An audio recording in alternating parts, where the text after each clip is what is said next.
Bueno, entonces continuamos con la agenda del día de hoy.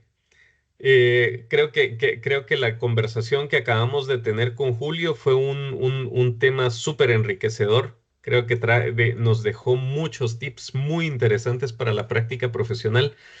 Miren, y es un tema que me parece también que hay que ponerle mucha atención, porque lo que dice Julio era muy cierto, ¿verdad? El tema del rechazo hacia los informes. Entonces, pero si lo vemos un poquito más allá, es un sentimiento que existe a todo nivel en temas de cumplimiento, que muchas veces ven al gerente de cumplimiento, al director de cumplimiento, al área de cumplimiento en sí como un obstaculizador. Perdón si estoy usando mala palabra, creo que la estoy usando pésimamente mal, pero me expliqué.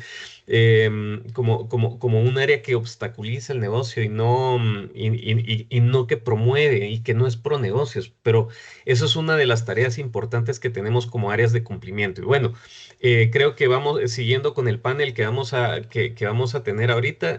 Tal vez si me ayudan a darle paso a los asistentes también para irlos presentando. Hola, Lastenia, ¿cómo estás? Fernando, Hola, buen día, ¿cómo están? Buenos días a todos. Buenos días, un placer, Fernando y Lastenia, y también Pablo. qué gusto, Hola. Ramón. Especial para Fer- todos de Colombia. ¿Cómo están? Todo bien. Bueno, hoy tenemos Dominicana, Colombia, Guatemala, así que buenísimo. Gracias por estar aquí, gracias por aceptar nuestra invitación, Lastenia, Fernando, Ramón, qué alegre conversar otra vez y qué alegre verlos, aunque sea por cámara. Ya pronto en Colombia, ya pronto en Dominicana. No, con Lastenia tuve el gusto de verme hace poco, así que alegre verte por aquí, por este medio otra vez, Lastenia. Pero bueno, para continuar, me gustaría ya hacerles la presentación formal de nuestros invitados, de nuestros panelistas. El panel que vamos a tener en este momento es de hallazgos y resultados, un poquito de lo que platicaba todo Julio hace un momento, pues ya pasarlo también a toda la parte de capas verificables. Entonces, para ello, quiero presentarles a Lastenia Tejada. Voy a leer su biografía. Solo permítanme aquí. Ok, Lastenia es consultora con 25 años de experiencia en ramas del derecho, incluyendo derecho corporativo, patrimonial, laboral, financiero, tributario, bancario, propiedad intelectual, extranjera, entre otras. Además, ha trabajado en el desarrollo de modelos y planes de negocio, asesorando empresas familiares y promoviendo buenas prácticas de gobernanza corporativa, gobierno de familia y gobierno patrimonial. La visión y liderazgo de Lastenia han sido clave en su éxito, consolidándola como una figura referente en el ámbito de consultoría legal. También nos acompaña desde República Dominicana Ramón González, oficial de cumplimiento y vicepresidente de prevención de lavado de activos y cumplimiento normativo, gobierno corporativo y consultoría jurídica del Grupo Financiero Banesco de República Dominicana. Cuenta con certificaciones internacionales por FIBA y ACAMS como experto en la prevención de lavado de activos. Además, posee acreditaciones en administración integral de riesgos otorgados por Alaris y Alide. Y recientemente obtuvo la certificación ISO 37001 en prácticas anticorrupción y soborno. Ha sido pionero en el ámbito de cumplimiento en la República Dominicana, siendo fundador y actual presidente de la primera asociación de oficiales de cumplimiento del país.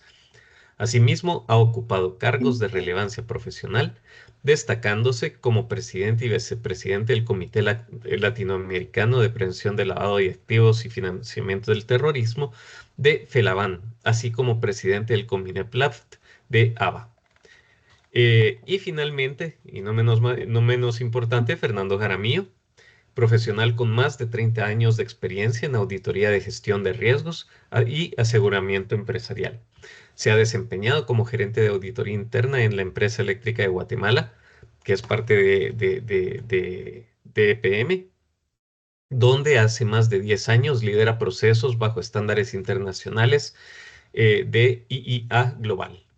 con énfasis en auditorías basadas en riesgo y en el aseguramiento continuo de los procesos de las nuevas empresas que conforma el grupo EPM en Guatemala.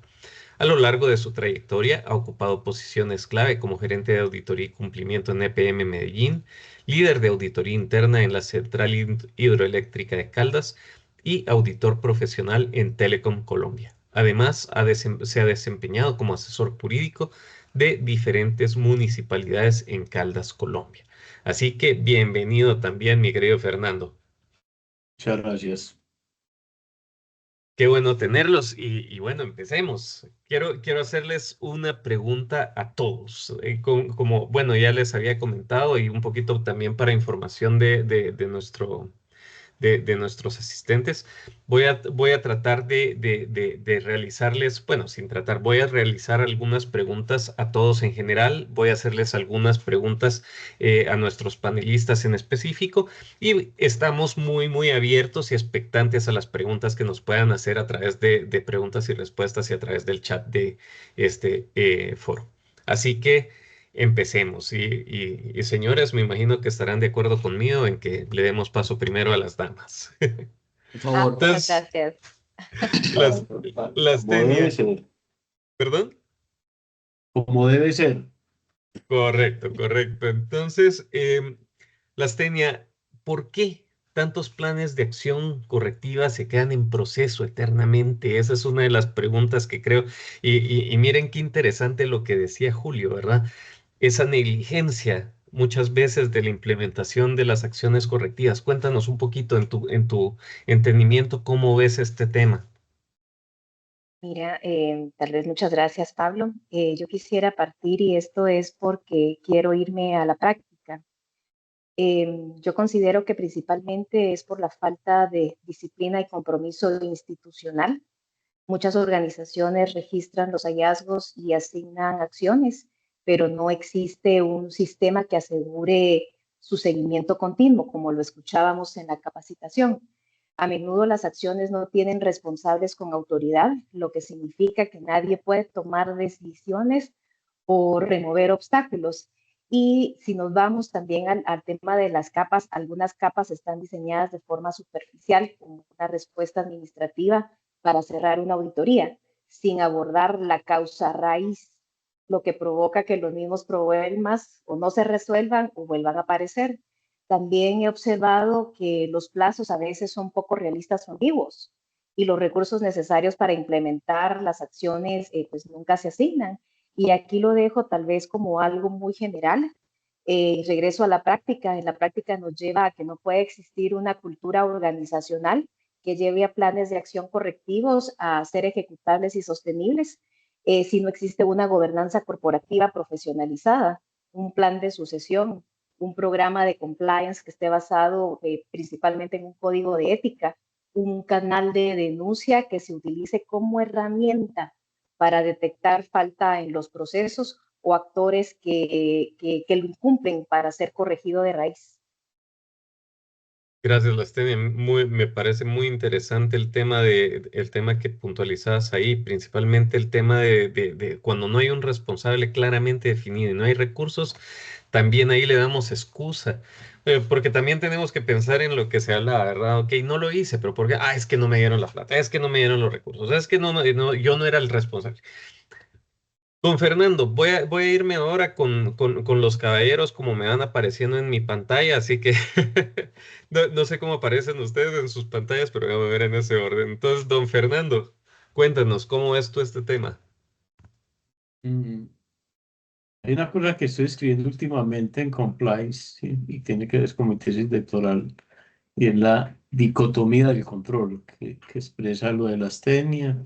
Y esa dicotomía del control significa que cada vez que estamos controlando, estamos limitando la libertad de otra persona. Eso es lo que culturalmente llaman resistencia al cambio. Nosotros tenemos un problema estructural como latinos, que es que nosotros estamos afectando la libertad de otra persona.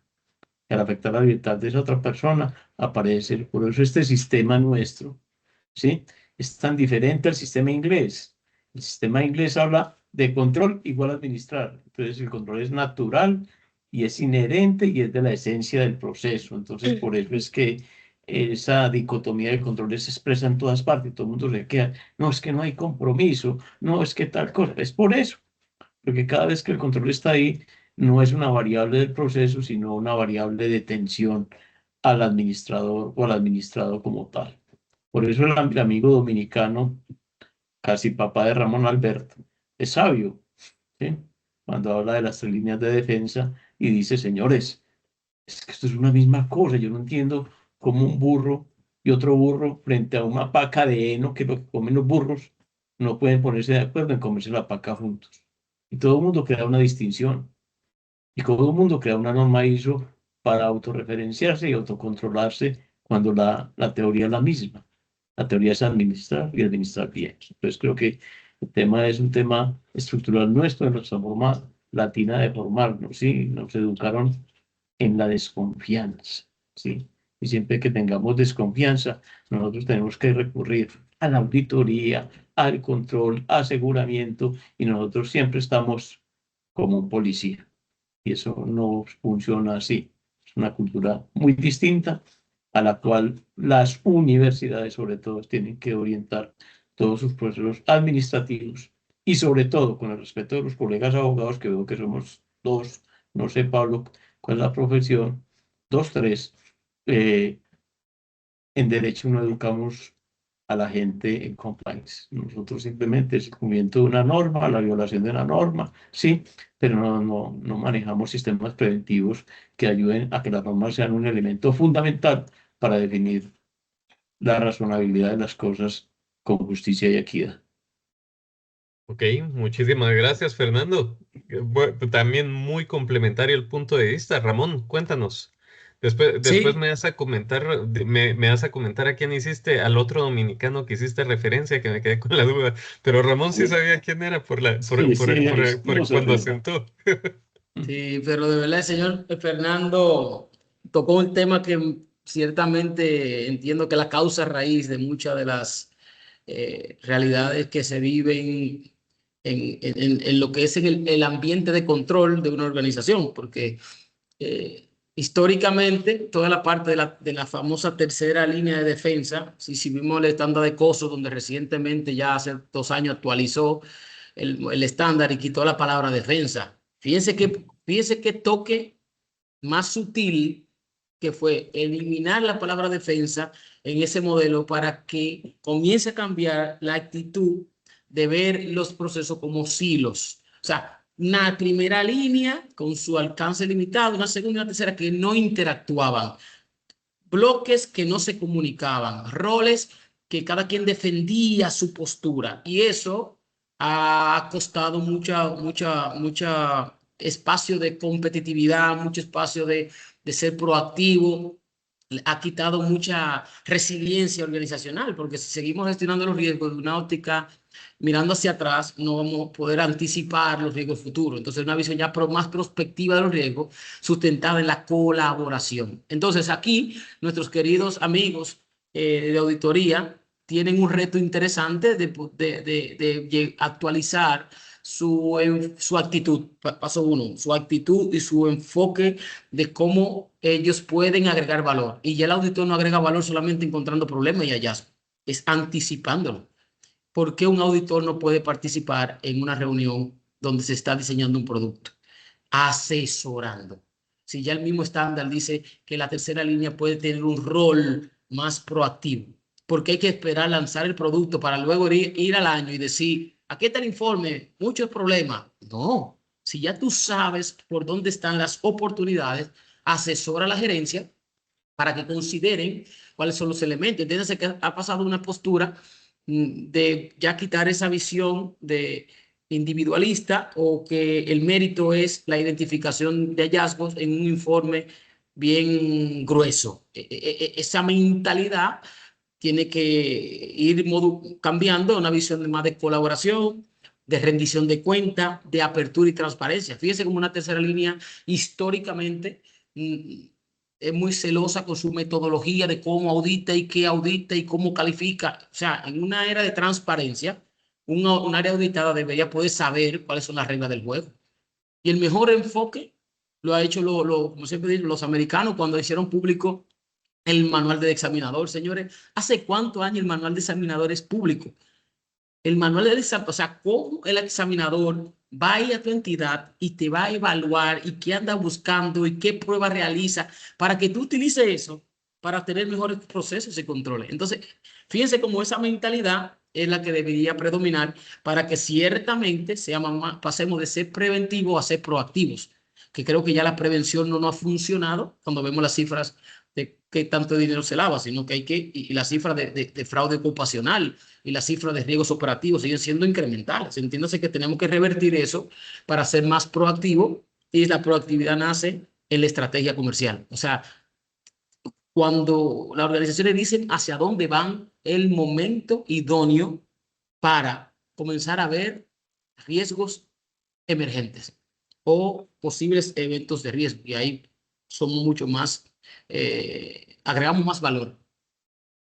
Ok, ok, Pablo, sí, perdón, una palabra que utilizo yo en muchas partes y lo digo cuando arranco las auditorías. Venga, no se deje auditar, audítese. Punto. No más.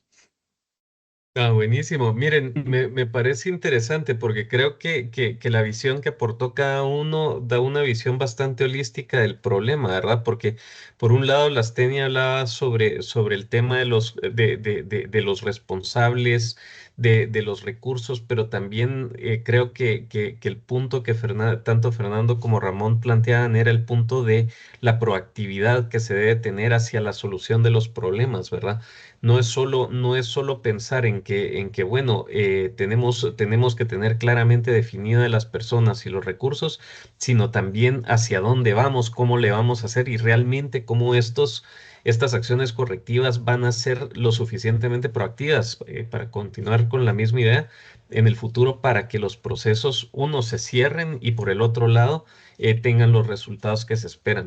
Así que me Y parece muy interesante. importante, Em, Pablo, que sean también sostenibles, porque lo que no podemos seguir viendo muy cortoplacistas los temas. Hay que pensar en la sostenibilidad y la sostenibilidad es largo plazo y no sacarnos de la mentalidad latina que no veo que lo que ponemos es parche. No, no, no, espérate, vamos a hacer esfuerzos más integrales que te eviten trabajos o riesgo operativo futuro. Y ahí que nos falta mucho ese cambio o la exigencia de los órganos de gobierno a una mentalidad más de largo plazo. Totalmente, de acuerdo contigo. Bueno, voy a seguir ahora con las preguntas y ahora voy a empezar con Fernando. Fernando, en tu experiencia, ¿qué falla, dónde se encuentran las fallas? Ya hablamos un poquito de que los procesos o las acciones se nos quedan en proceso eternamente, pero realmente si nos vamos atrás, si nos vamos a buscar un poquito la causa raíz, ¿dónde consideras que está la falla? ¿En el diseño de esa acción o en el seguimiento de esa acción? ¿Dónde crees tú que está el principal problema? ¿O hay problema en ambos lados? ¿Cómo lo ves tú? Yo me voy más atrás, ¿sí? Y voy al purismo de la esencia de lo que es el proceso, ¿sí? Si un proceso está bien diseñado, está bien estructurado, ¿sí? Él tiene que tener los 5 elementos fundamentales involucrados en la gestión de control. Uno, la estrategia, ¿sí? Dos, los riesgos, ¿sí? Tres, el cumplimiento. Y todo eso tiene que confluir en un solo elemento que se llama el aseguramiento continuo, ¿sí? Entonces, ¿por qué? Entonces, el problema no es que si antes, que si ahora tal cosa, es la forma como nosotros que hemos y que se ha invertido tanta plata en construir elementos de control, no los juntamos todos a escribir el mismo lenguaje y a describir la misma operación. Voy a dar un ejemplo porque estamos aquí 4. Entonces, yo tengo una auditoría de gestión de activos, una utility, tengo el sistema de riesgos empresarial, tengo la planeación estratégica. Mire que todas son elementos de control. Tengo la oficina jurídica y tengo además la auditoría interna. Todos hablando un mismo lenguaje, ¿sí? Porque no se juntan todos y de manera objetiva hacen como ese desprendimiento del territorio que tienen y hablan el mismo lenguaje, ¿sí? Entonces, por decir algo, ahorita el profe, porque es un profe, es un maestro de la otra conferencia, nos habla de los planes, ¿sí? Y yo voy más allá, venga, de lo que escribimos ahí en esa prioridad, ¿qué afecta a la estrategia? Primer rango. Segundo rango, ¿qué afecta a la operación? ¿Sí? Y el último rango, ¿qué afecta al proceso? Entonces tengo que hacer unas clasificaciones bien particulares, donde todo el mundo no entra en una cosa que él dijo ahora, en la recurrencia. Es muy común que el auditor, en cualquier nivel que sea, o el oficial de cumplimiento, cualquier nivel que sea, se le choquen los trenes y todo el mundo aparezca llenando a la gente de planes de mejoramiento del mismo elemento, ¿sí? Y hay una cosa que aprendí de eso. Señor, dígame cuántos procesos tiene la organización, dígame cuántos planes de mejoramiento tope debe tener. Muchas veces nosotros mantenemos auditando actividades y nos olvidamos de la esencia, que es el proceso. Y nos vamos más arriba. Usted cómo está trabajando con la estrategia y cómo le pega. Entonces hay como una desentendimiento del rol de la coordinación de los sistemas de aseguramiento. Creo que es un tema estructural de que todo el mundo tiene que sumar, ¿sí? Yo aprendí en EXA eso. No es tan regulado el sistema energético, tanto en República Dominicana como tal cosa. Hay demasiados auditores, ¿sí? De hecho, la tercera línea de defensa está la Comisión de Regulación, está el auditor interno, está el uno, está el otro, están los órganos de control ambiental y todo eso. Y todo el mundo generando acciones y saturan. Y saturamos a todo el mundo con planes, ¿sí? Creo que el problema más es de estructuración de un modelo que sea armónico y que se pueda manejar armónicamente. Porque si seguimos proliferando y llenando a todo el mundo de planes, no sé si en el tema de las técnicas se ve, pero en el tema de las utilities es impresionante la cantidad de planes de acción. Hoy en día le están diciendo, va a llegar a Guatemala la ley de gestión de activos, ¿sí? O la regulación de gestión de activos. Y aparece otra batería de aseguramiento. Y aparece la ISO 45000, y aparece la 37000, y aparece la 30000, todo con el mismo sentido del tema de las normas que manejan planes. Entonces, las empresas están saturadas de planes. Y cuando usted está saturado, ¿sí? Trata de cumplir. Entonces la gente se prepara 2 meses antes para cumplir, porque es que viene el coco, y el coco puede ser la auditoría, tal cual. Entonces se preparan para cumplir la auditoría, no el proceso ni la estrategia. Ese es mi pensamiento. Al final de cuentas no hay una solución de causa raíz. Me parece súper interesante tu punto de vista. Ramón, Ciertamente, siempre hay que dedicarle mucho tiempo a la parte del enfoque basado en riesgo. Sabemos nosotros y lo escuchamos y lo hemos vuelto muy normal en nuestra narrativa. Sin embargo, cuando nos toca aplicar ese enfoque, no somos tan buenos como nos gusta mencionarlo en nuestra narrativa. Entonces, cuando todo parte todo parte del plan estratégico y el plan de negocio de una organización. O sea, la razón de ser de una empresa es dar productos o servicios, ser rentable, ser competitivo. Y el plan estratégico debe establecer muy claro cuáles son esos límites, esas tolerancias, esos apetitos, palabras que también utilizamos mucho. Sin embargo, cuando uno quiere traducir eso en algo cuantificable, duro, nos cuesta mucho. Y ahí entra el rol donde auditoría tiene que entender que la auditoría tiene que pasar de auditar procesos a auditar procesos basados en riesgo, pero ya no es suficiente auditar procesos basados en riesgo, tiene que ser auditoría que auditar el valor, o sea, el valor de la organización. Entonces, cuando ya el auditor entiende que lo que le toca no es auditar un proceso, sino auditar el valor, tiene que hacer una conversión y una decodificación de cuál es la visión estratégica y las palancas estratégicas. Y sobre eso, ya los mismos tomadores de decisiones definen muy bien hacia dónde quieren ir, a través de qué producto quieren ir, a través de qué canal quieren ir, y cuando eso se va entendiendo, se debe poder definir muy bien qué es de verdad de alto riesgo. O sea, de verdad, cuando ocurra algo de esta índole, hay que darle como la connotación correcta, porque seguir auditando de manera genérica no necesariamente va a aportar valor, y por eso vamos a caer en sobreauditoría, como creo que estamos actualmente sobreauditando procesos, auditando elementos por solamente cumplir. Tenemos que cuidar el principal activo de la organización. Y cuando se piensa cuál es el principal activo, habría que ver qué industria estamos hablando. Aquí seguro hay muchos representados. Pero cuando pensamos en la industria financiera, que es mayormente donde predominamos, el principal activo de una institución, aparte de la parte reputacional y de la parte de la confianza, es su cartera de crédito. Entonces, cuando tú comienzas a priorizar muy bien cuál es el principal activo de la organización, el principal enfoque de valor, y enfocas las auditorías en ese sentido, tú vas a encontrar muchas cosas, pero no todas tú le vas a dar el mismo nivel de importancia. Porque caemos en lo que comenta el señor Jaramillo, es una operación viva, con personas cometiendo errores operativos. Entonces, si todos son importantes y todo trasciende hacia los órganos de gobierno máximo, estamos desenfocando a los tomadores de decisiones para que sí los temas medulares del valor lo atiendan, para así asegurar la permanencia y la sostenibilidad de la empresa. Entiéndase que se necesita darle de verdad una connotación práctica y funcional del enfoque basado en riesgo, amarrado a una visión, a la estrategia, con una connotación de aportar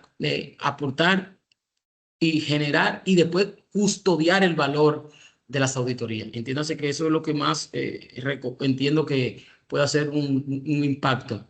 O sea, el programa de auditoría tiene que ser cuestionado constantemente si es el que nos va a ayudar a eso. Y por eso ya aquí los tomadores de decisiones son clave.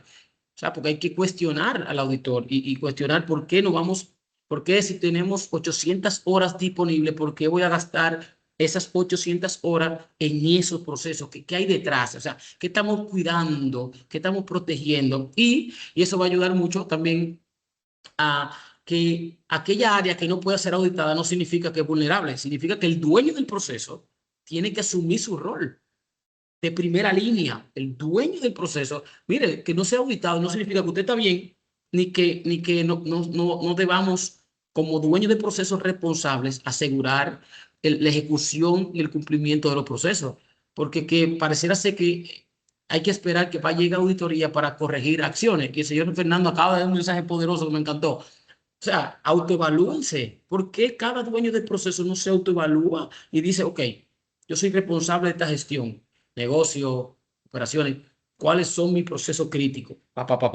¿Quién, cómo están operando? ¿Cómo lo están? Yo mismo, nadie tiene que venir a decirme donde yo sé que las cosas están fallando. ¿Quién es más experto? El dueño del proceso. Lo que pasa es que hay una visión muy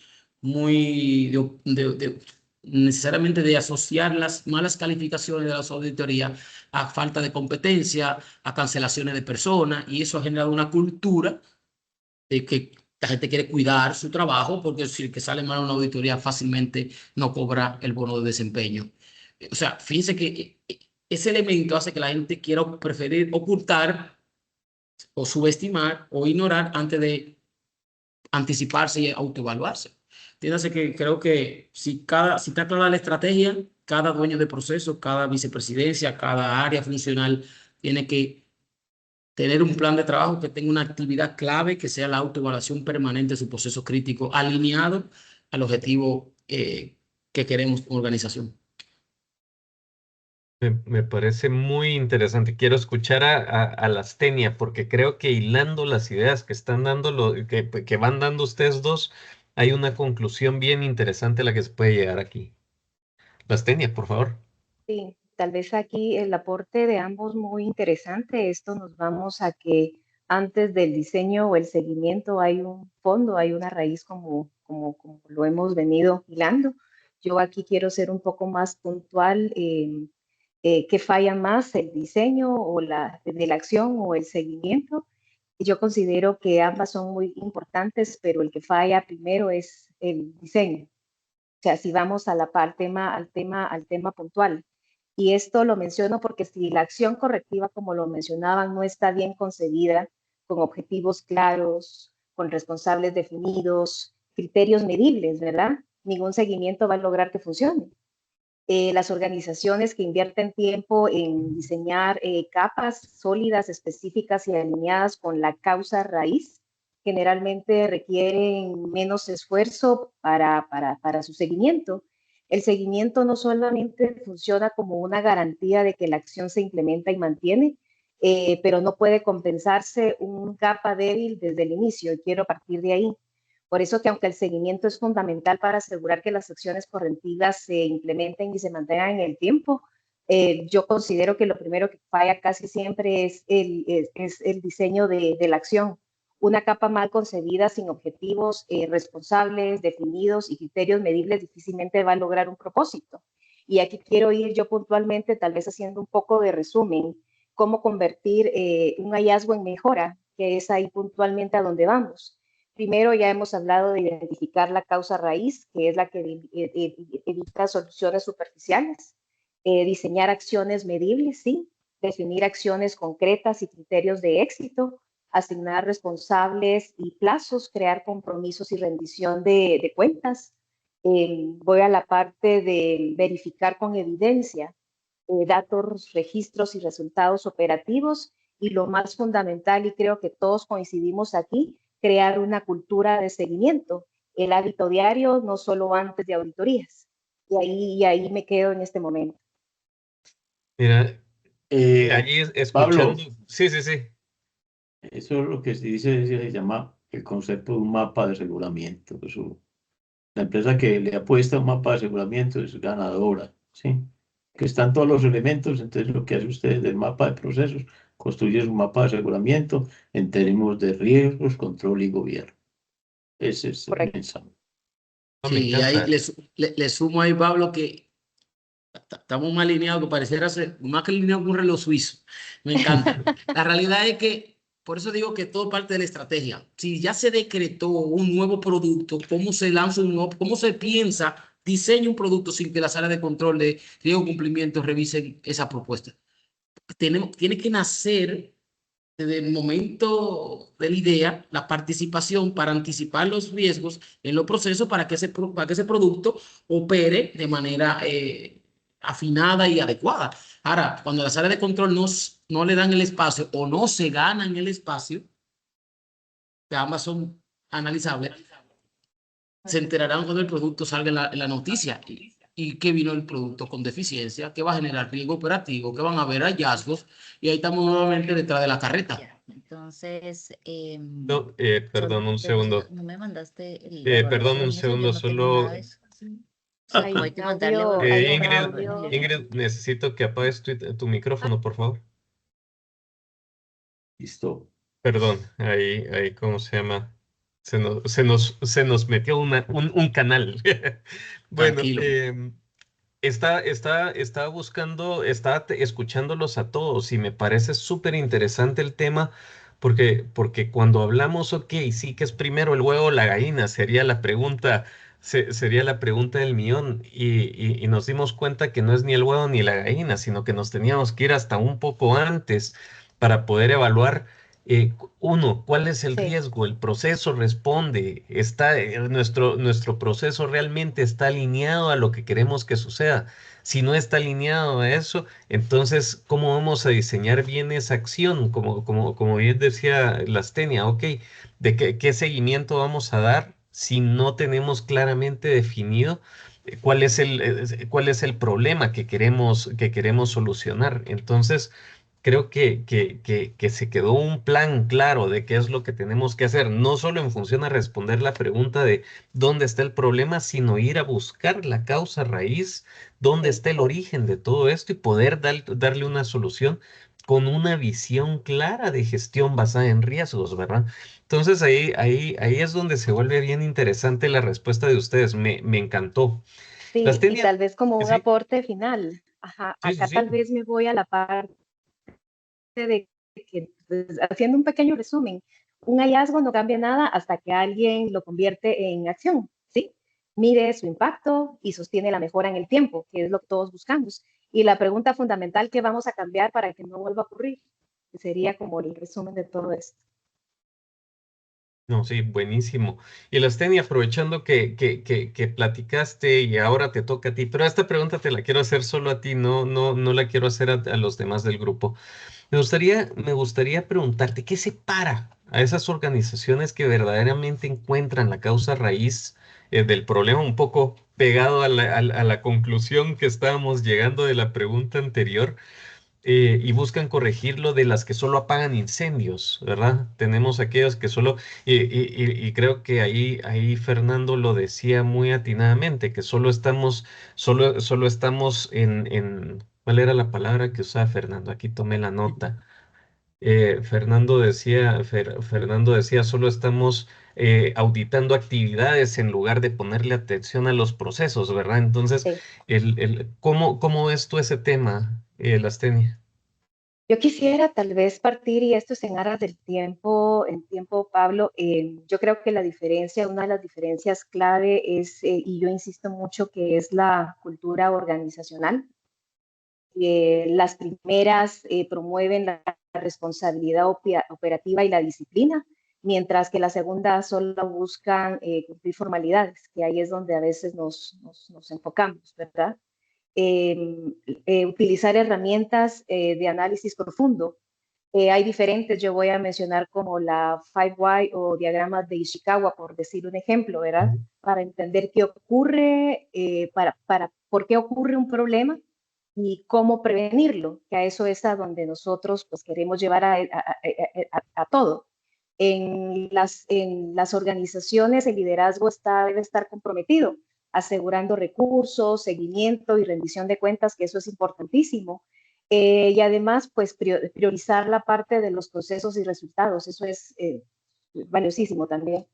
Y tal vez como para dejar aquí dejé unas anotaciones, lo que verdaderamente separa a las organizaciones que se encuentran en la causa raíz de los problemas de aquellas que solo apagan incendios para pasar a una auditoría es precisamente esa cultura que promueve la responsabilidad operativa, la disciplina y la mejora continua.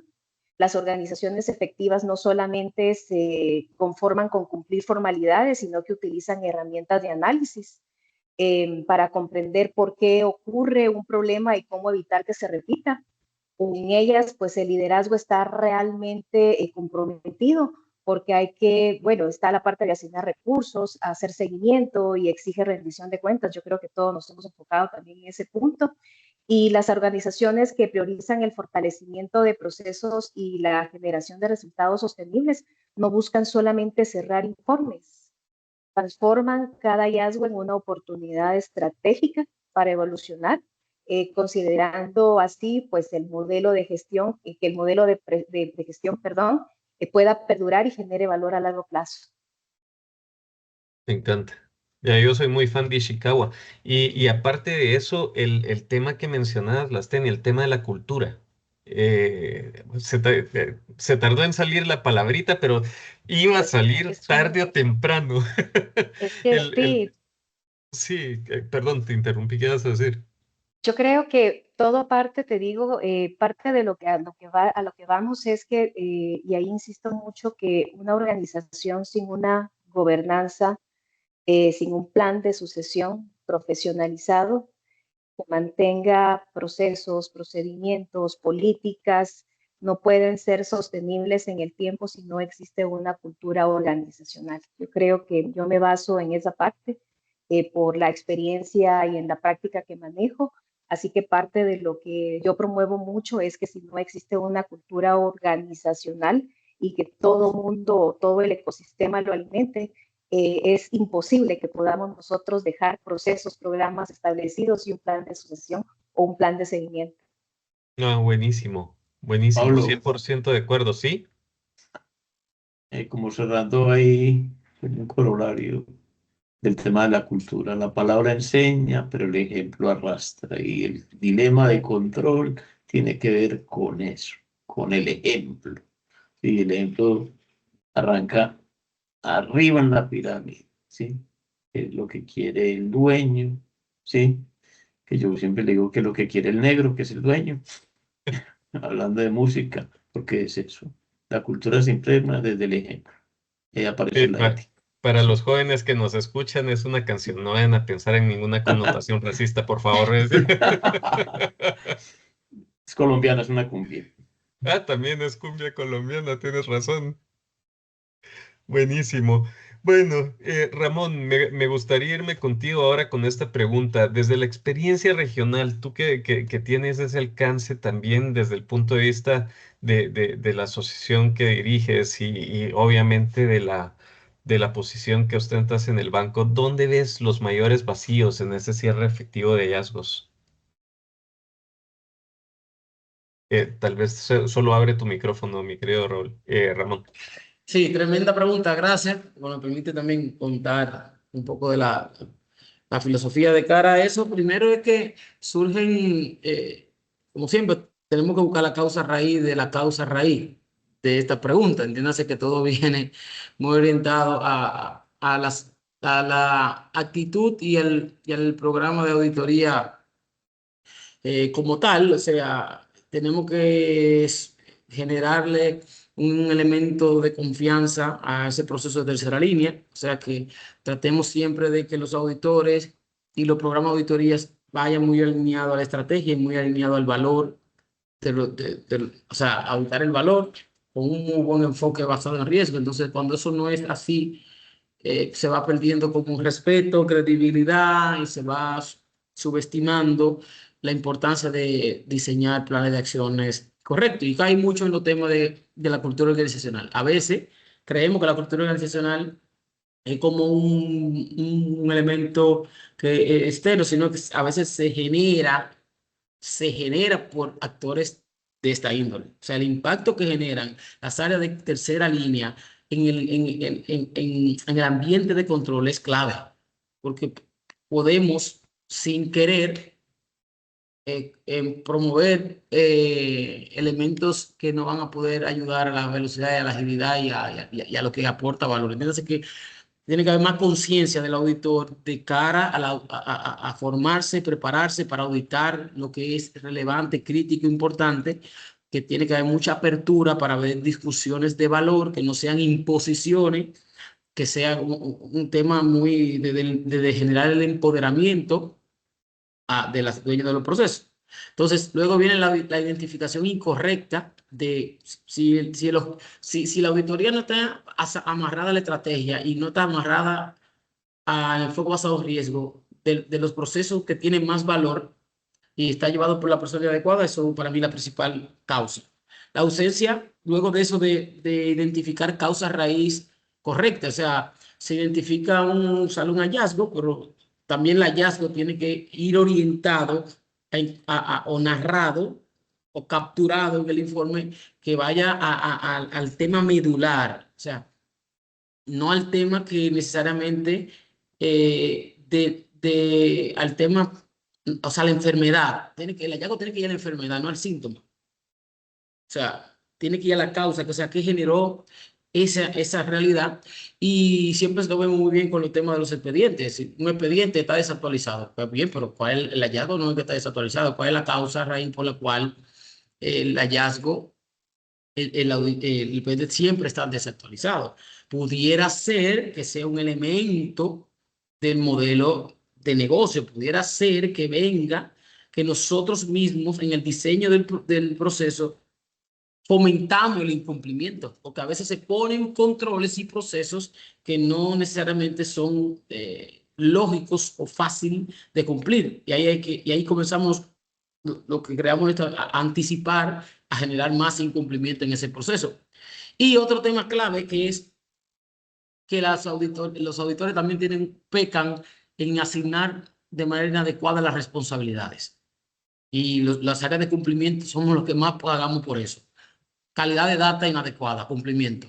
Expediente desactualizado de negocio, cumplimiento. Pero por Dios, el dueño del proceso es la primera línea.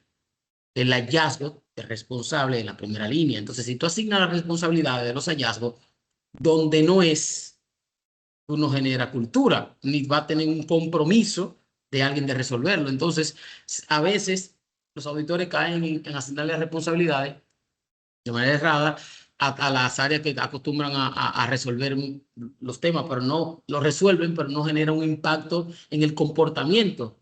Como acaban de decir, tenemos que cambiar el comportamiento identificando muy bien la causa. Viene otro elemento que es el régimen de consecuencia. O sea, tiene que haber un régimen de consecuencia para las auditorías con una calificación que no sea satisfactoria. O sea, la organización no puede permitir calificaciones de auditoría que sean mínimos requeridos, porque si no se va a normalizar permitir ese estándar tan bajo de cumplimiento. Eso tiene que estar asociado mayormente al bolsillo. Tiene que ser la atención de las auditorías o la calificación de las auditorías o la atención de los planes de acción, tiene que estar asociado al ingreso variable en los niveles asociados o a la posibilidad de crecimiento, a la promoción. O sea, ¿cómo va a haber una promoción de una persona que históricamente no cumple los procesos asignados o tiene resultados no satisfactorios? Porque se maneja bien, porque sabe hablar bonito, porque sabe hacer presentaciones bonitas. No, pero vamos a la esencia. El cumplimiento de los procesos no son buenos, pero se promueve. ¿Qué genera eso en la cultura organizacional? El reflejo. Todo el mundo dice, bueno, si para crecer, para avanzar, hay que relajarse en esto, eso se va a promover más rápido de la cuenta. Entiéndase que esos son mis 4 grandes puntos que entiendo que ayudan mucho a que las cosas ocurran. Primero, que nazcan los hallazgos de valor, que nazcan bien los hallazgos, luego se asignen a la persona correcta, ¿sí? Y luego que el que no nazca bien tenga un elemento de visibilidad o de recompensa también positiva. Vamos a decir, aquel que tiene 3 años con auditoría satisfactoria, bueno, un reconocimiento que lo sepa todo el mundo, que lo logró, que lo hace permanentemente bien, porque la gente quiere seguir a lo que lo hacen bien. Y eso hay también que saber cacarearlo y explicar las reglas de juego de qué hay que hacer para hacerlo bien, para que la gente se monte en ese riel. Me gustó, bueno, tú dijiste 4, ya apunté como 10 y ahorita tu cierre, gracias a Dios me lo puntualizó, porque está buenísimo. Este tema, este cierre que hiciste, hallazgos claros, personas correctas, incentivos correctos y razones por qué es que se deben de hacer las cosas bien. Eso va a generar los cambios, me gusta. Fernando, platicando ahora desde también tu amplia experiencia en toda la parte de auditoría, ¿cuál es la señal más clara de que un CAPA fue nada más cosmético, que solo establecieron ese indicador para decir, ah, sí, dejémosle cerradita la boca a más de alguien, y que ya no moleste, pero realmente no se llevó a la causa raíz? ¿Cómo es todo ese tema? Hay una cosa que nos está pasando en auditoría, no sé si los compañeros, y es la recurrencia. El profesor ahorita decía eso, la R, yo la coloco con una R roja y la llevo al comité de auditoría. Mire, esto se viene presentando hace 1, hace 2, hace 3 y no ha pasado nada. Cuando usted ve que llega al proceso en esa vuelta grandísima que, por ejemplo, en la electrificadora duraba 3 años, todo el ciclo de planeación, y vuelve al proceso y encuentra las mismas cosas, hay que ser muy ejecutivos con el comité de auditoría y con el consejo de administración en el resumen que se da, diciendo, señores, aquí está pasando algo, ¿sí? Porque lo que dice Ramón y las Teñas lo confirma es que esa primera línea no está empeñada, no tiene compromiso con el control. Sí, me parece que el tema ahí se mide compromiso con el control y le cuento que en esta empresa y en algunas empresas que he tratado de acompañar, esa variable de desempeño, ese bono de desempeño se ve afectado por la R. Si a ustedes lo encuentran con que usted sigue cometiendo los mismos errores, señor, perdió el bono. Y la otra, que tocó cuñarla porque veníamos de una empresa muy, muy relax, era el tema del cumplimiento de planes. Si usted cumple con los planes, accede, primero fue el 10% del bono variable, después se bajó al 5%, y eso con sangre entra ahí, perdón, y las tenía eso con sangre. Entonces, cuando uno tiene costo económico para la persona, las personas se pellizcan. En sistemas como el centroamericano, que maneja mucho el bono variable, ¿sí? En Colombia tiene carácter sancionatorio, ¿sí? Porque el incumplimiento de un plan puede originar sanciones, entonces como se ha basado fuertemente en todo el tema de compliance a nivel organizacional y del Estado, eso tiene sus consecuencias. En cumplimiento, ahorita hablar una cosa que pasamos por encima, el profesor en la conferencia que hablaba de la importancia de entender que tanto la auditoría como el compliance son elementos de, ¿sí? de la responsabilidad penal de las personas jurídicas.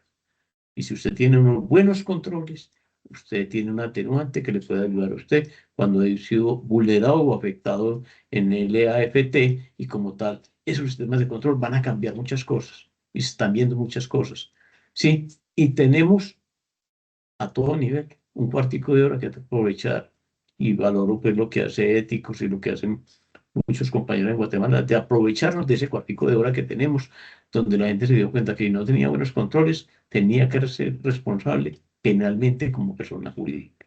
Y no es tener el control, no declararlo, que lo que hacían en los documentos lo llevaban al juez, mire que yo tenía un control.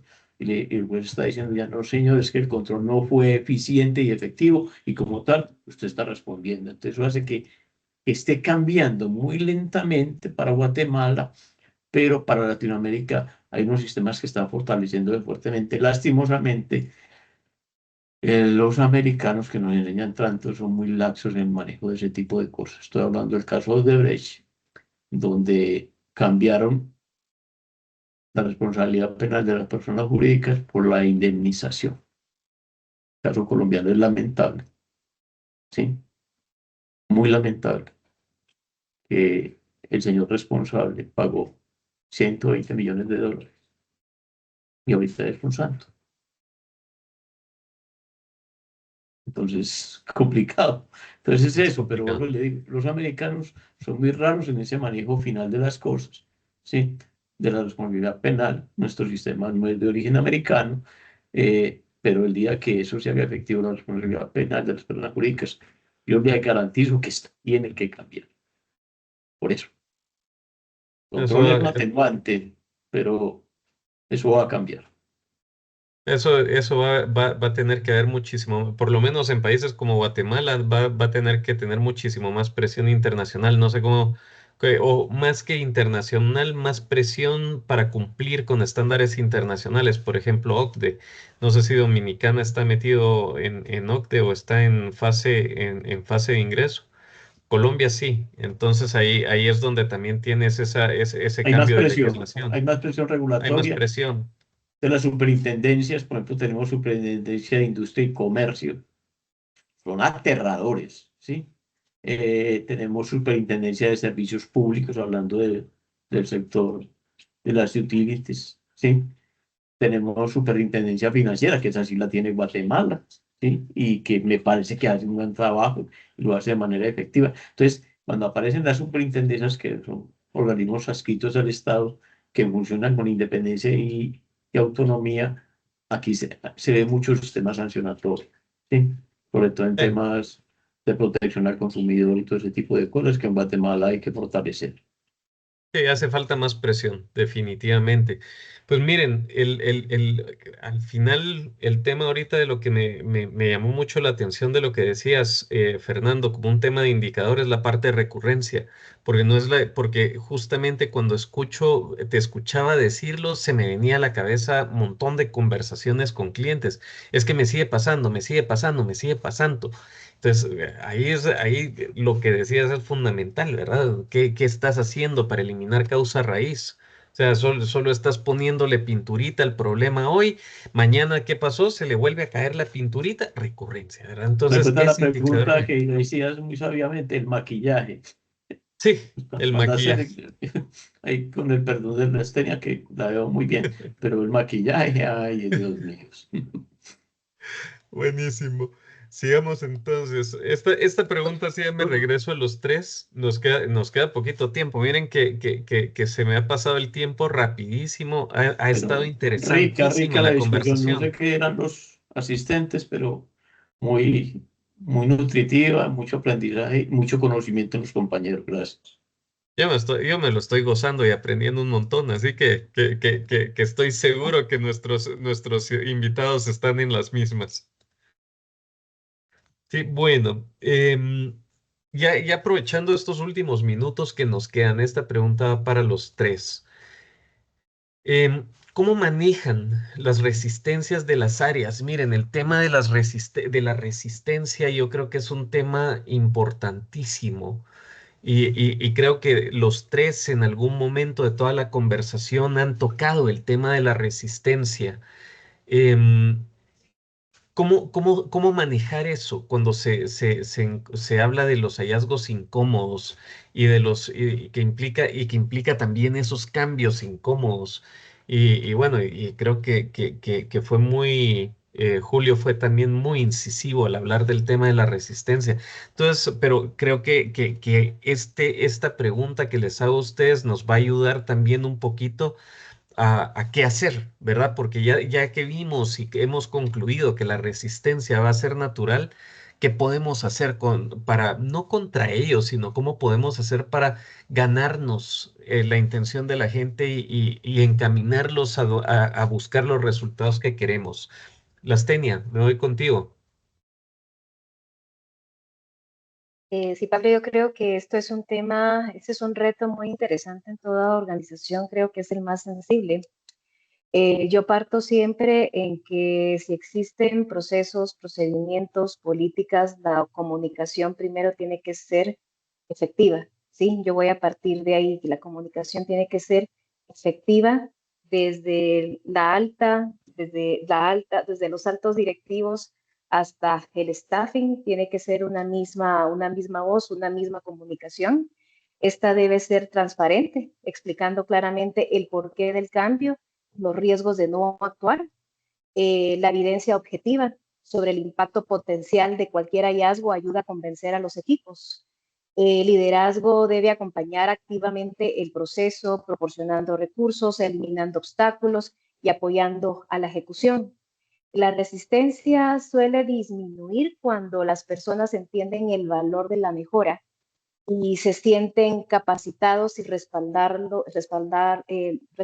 para implementarla. Para manejar la resistencia, este es desde mi punto de vista y en la práctica de las áreas cuando los hallazgos implican cambios incómodos, es fundamental una comunicación transparente que explique con claridad el propósito de la acción y los riesgos y el riesgo de no actuar. Presentar evidencia objetiva sobre el impacto potencial del hallazgo también ayuda a garantizar o a generar conciencia y credibilidad. Acá el punto, tal vez el tema del liderazgo, aquí ya vamos un poco más, ¿verdad? Alguien se tiene que apropiar del proceso. Eso es importantísimo, alguien lo mencionó. Debe acompañar activamente el proceso, brindando recursos, removiendo obstáculos, apoyando a los equipos durante la implementación. Cuando las personas, creo yo, que comprenden el valor de la mejora y se sienten capacitados y respaldados, la resistencia disminuye y se fortalece el compromiso con el cambio. Ahí caemos nuevamente a la cultura organizacional. Buenísimo, buenísimo. Continuemos con Fernando. Voy a ser muy coloquial como para cerrar. Eh, el mejor regalo que me daba la vida a mí cuando era auditor era cuando la gente le dice a uno sotoboche, uy, nos hacía falta tanto que nos mostraran la verdad de lo que tenemos. Es como ese reconocimiento público desde la discreción de la gente cuando uno está haciendo el trabajo indicado, ¿sí? Y lo otro que se gana es cuando uno lo invitan a participar de procesos, ¿sí?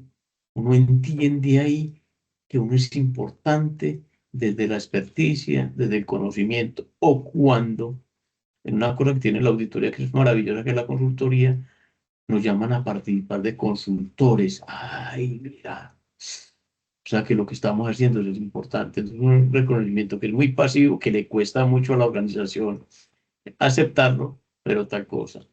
Eh, y hay uno muy triste, sí. Cuando toca tomar decisiones extremas, ustedes me entenderán la tristeza que manejo. Porque la tristeza empresarial, la tristeza con las personas y le da mucha tristeza con toda la gente que uno impacta con el trabajo de auditor. Ese es mi mensaje. Gracias, Fernando. Ramón. Pues esto, primero, es que tiene que ser un tema, o sea, esa resistencia, bueno, cómo lo digo en cifras. Las empresas resilientes son 50% más rentables, ágiles y con mejor ambiente de control que las que no lo son. Entonces, si eso tiene un impacto importante en la estrategia comercial, no se puede subestimar. Por lo cual, para no subestimarlo, tiene que dotarse de las herramientas y capacidades para abordar esto con una prioridad de la organización. Por lo cual, no es un tema de aislado, es un tema de todos, donde quien debe liderar esto son las áreas de capital humano y de transformación de las áreas de capital humano, que son los expertos en gestionar a la gente. Los líderes tienen que hacer su rol, pero yo siempre he dicho, la experticia, las técnicas, los planes, el seguimiento que ayuda a capital humano a poder lograr que que las resistencias sean absorbidas. Y hay un elemento que, si me voy a la causa raíz, es el proceso de reclutamiento y selección, porque tú tienes personas resistentes que tú reclutaste.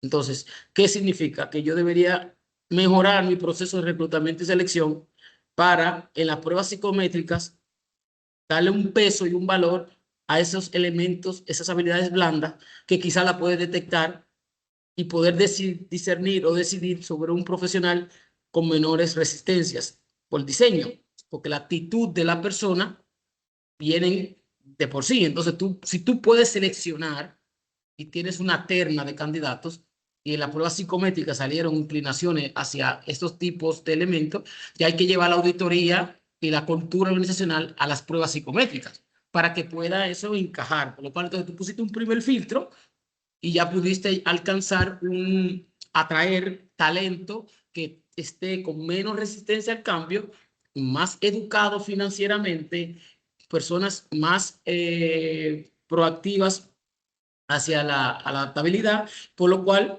vamos a la causa raíz. No hay que educar si puedo atraer el mejor talento posible. Entonces, creería que desde capital humano y desde una línea muy clara en los mapas descriptivos de las organizaciones, amarrado a la estrategia, se puede hacer un pacto directo, porque va a salir caro eliminar la resistencia, muy caro y mucho tiempo. Y estas industrias no tienen ni tiempo para esto y los riesgos no tienen tampoco el tiempo, entonces hay que como que hacer un Big Bang a eso y fortalecer los procesos de reclutamiento y selección de los talentos para poder seleccionar personas con actitudes. Y recuerden siempre que nuestra forma de ser es por la forma que será por lo que seremos recordados, no por nuestros títulos académicos.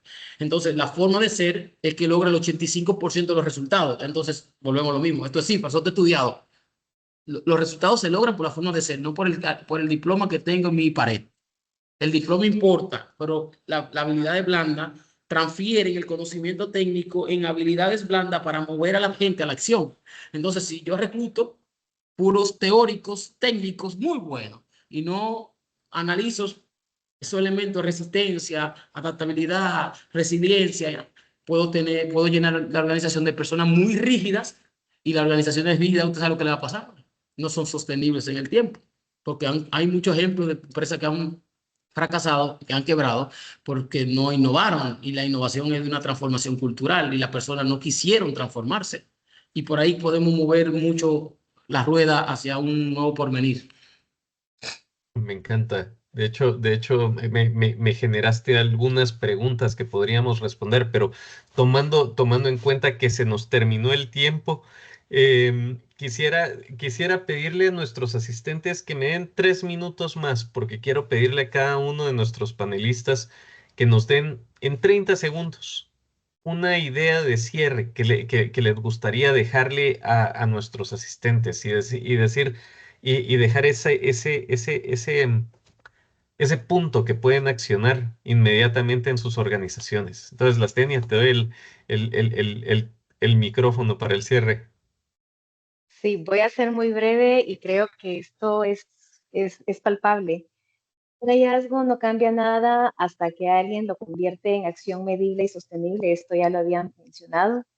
Analizar la causa raíz, ejecutar con disciplina y seguir hasta verificar resultados. La mejora continua no es un evento, es una práctica diaria, ¿sí? Liderar con evidencia, compromiso y responsabilidad. Me encanta. Don Fernando. Dos palabras, ¿sí? Ya no es necesario ser buena persona, ya es necesario ser humano. Gracias. Muchísimas gracias, Fernando. Ramón. Excelente, don Fernando. Y yo me sumo ahí con la fórmula del éxito de Víctor Cooper. Todos queremos ser exitosos en lo que hacemos, así que la fórmula del éxito es fácil y está escrita. C más H por A. El conocimiento y la habilidad suman, pero la actitud multiplica. Así que le invitamos a que trabajemos a todos los conectados en su actitud, que va a lograr tener organizaciones más resilientes y con mejor ambiente de control. Genial. Señores, les quiero agradecer en nombre de Éticos Global su aceptación a esta invitación.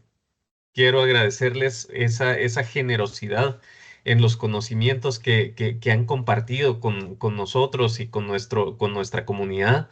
Estoy seguro que va a ser de mucho beneficio esta conferencia, esta charla, más que conferencia, esta charla que acabamos de tener. Igual la vamos a publicar en redes sociales, así que los invitamos a todos a seguirnos en redes sociales, a buscar este recurso en LinkedIn, en YouTube y en todos lados donde estamos, en Spotify, si les gusta escuchar podcasts en el carro y todo y entretenerse y aprender a la vez. Los que están aquí conectados y que son guatemaltecos saben a lo que me refiero. Eh, el tráfico aquí es espantoso. No tenemos nada que envidiarle ni a México ni a Colombia, creo yo, en temas de tráfico aquí en Guatemala. Vea, Creo que es peor Sí. aquí. Pero no, bueno, lo sufro, lo sufro. sí. Bueno, entonces quiero darle las gracias nuevamente. Muy feliz Navidad, muy feliz año. Aprecio mucho su tiempo y generosidad nuevamente y a toda nuestra comunidad, pues les doy las gracias. Hoy cerramos con esta actividad el Masterminds Week 2025 y esperamos vernos para el Kickoff 2026. Así que un abrazo para todos. Para Éxitos. todos igual y muchas gracias. Gracias. Felicidades. Muchas gracias. Un fuerte Felicidades. abrazo. Feliz día.